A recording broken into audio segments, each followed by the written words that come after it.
Welcome to Chasing Redline. If you like what you saw, do me a solid and hit that subscribe button. If you enjoy the rest of the video, hit that like button as well. Now on to the video. Hey everyone, welcome to this brisk Sunday morning. We're going to talk about the Victory Cross Country Tour. This is specifically a review of the 2013, which started as a cross country tour, and I have modified slightly to be essentially a hybrid. Right now you don't see the touring pack on it, so we are in cross country mode, not the cross country tour mode. So specifically the things that you'll notice on the cross country tour is this thing has a low center of gravity. You sit in the bike, you don't sit on the bike. That's really, I think, what makes this bike handle as well as it does is that low seating position. I am 6'2", and I am fully flat-footed, which doesn't say a lot since I'm a tall guy, but I've got lots of room to spare. I can get a wide stance on this thing. So since it is a heavier bike, especially for those who may not have a lot of experience with larger baggers or bikes that are in that 800 to 900 pound range, you can get a really wide stance, which helps you at stoplights. It helps you when you're trying to maneuver in a gravel parking lot or anywhere where your footing is not what you need it to be stable. So if you get a wide stance, that becomes much easier. Tip for those who are newer for riding and you're on a heavy bike for the first time, keep a wide stance when you stop. That'll help you from tipping over and embarrassing yourself. But we've all done it, so that's okay. Stand up, lick your wounds, and move on.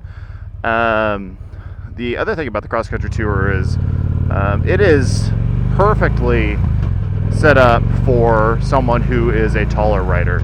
So if you've got, like I said, 6'2", and I'm comfortable on this bike. When I was purchasing this bike, which I did purchase it new, this was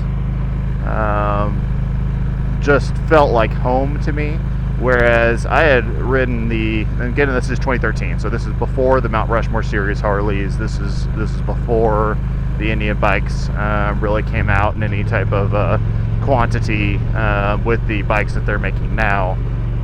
But the Harley I felt cramped on. So if I got an Electra Glide with the smaller footboards and the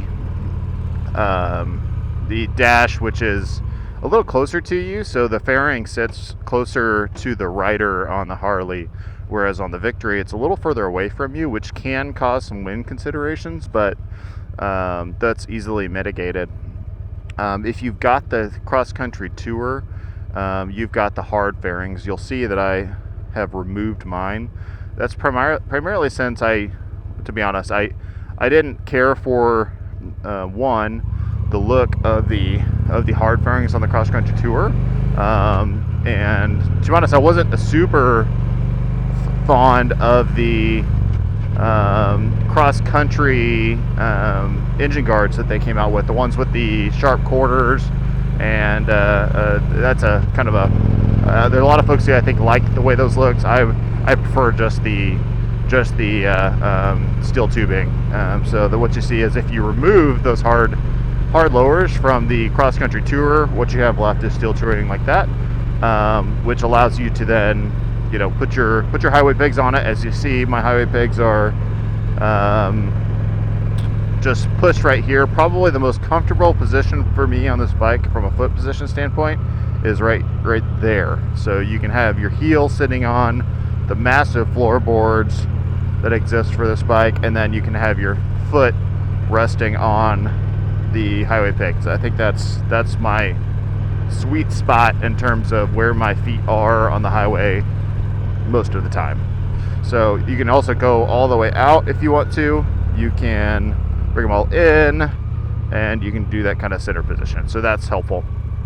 In terms of power, this bike has the Stage 1 air filter on it, not the Lloyd's. This has the Victory Stage 1 air filter, as well as the tri-oval exhaust. So this one has had the Stage 1 treatment from Victory. But in terms of performance, it has not received any other modifications. There's no cams in this bike. There's no adjustable timing. There's no fuel controller on it. This is mostly stock with the Stage 1 treatment. Now, in terms of accessories, you see a number of different things that I've added. I have replaced the speakers. Although the original one sounded okay, I did replace it. If you were on the if you were around and you owned your Victory when the wind down occurred, they did a massive sale on all things accessories in the Victory website. So if that was a time where you can get most things at a hefty discount, so I did capitalize on that. So I did add the kicker speakers in the front. Now my top cab, my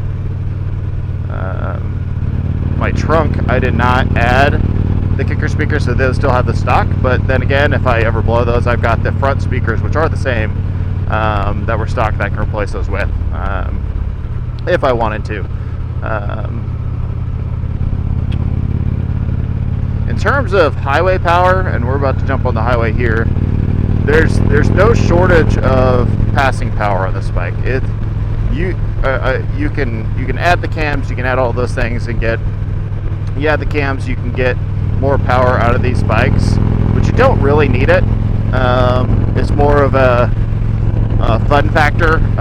Once you get past that, the Freedom 106 creates plenty of power as is, so you don't really need to do any additional work for it unless you just really want to.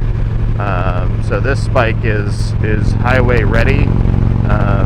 One thing that you will find is if you do remove the hard lowers, you will get some buffeting. So if you do, then what you want to do is to get some lower deflectors. So what you see is I believe I got these from Arlen Ness, and they make the bike perfect for what I want. I wanted enough wind where I feel like I'm on a motorcycle.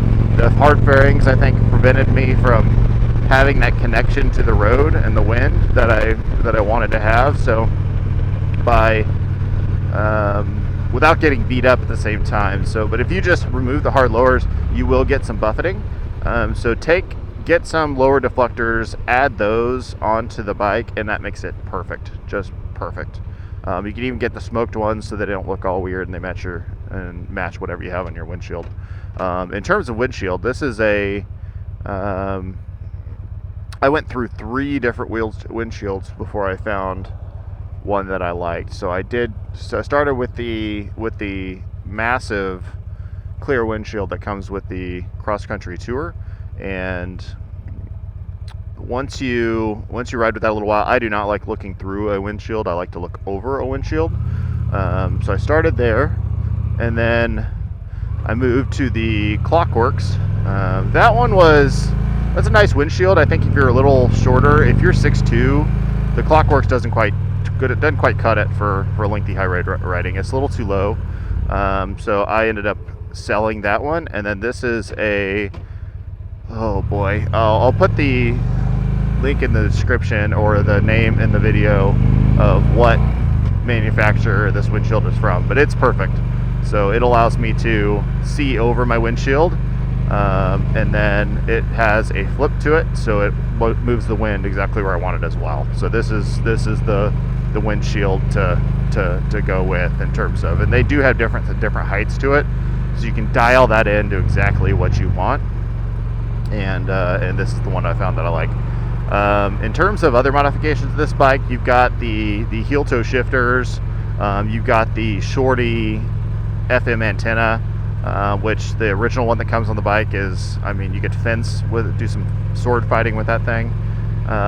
So get the shorter one. I think there's some aftermarket ones that are available for that too, that you can throw on your bike.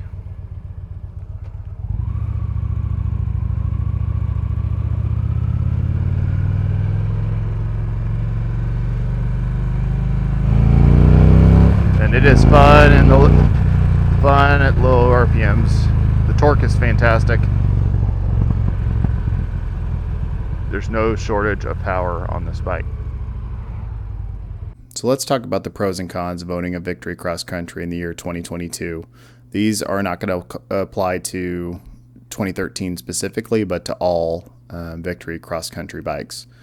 As far as pros are concerned, the bikes are rock solid. They're well known for their reliability, and they're pretty easy to maintain. They're great for taller riders while maintaining a low seat height, so shorter riders can be comfortable on a Victory Cross Country.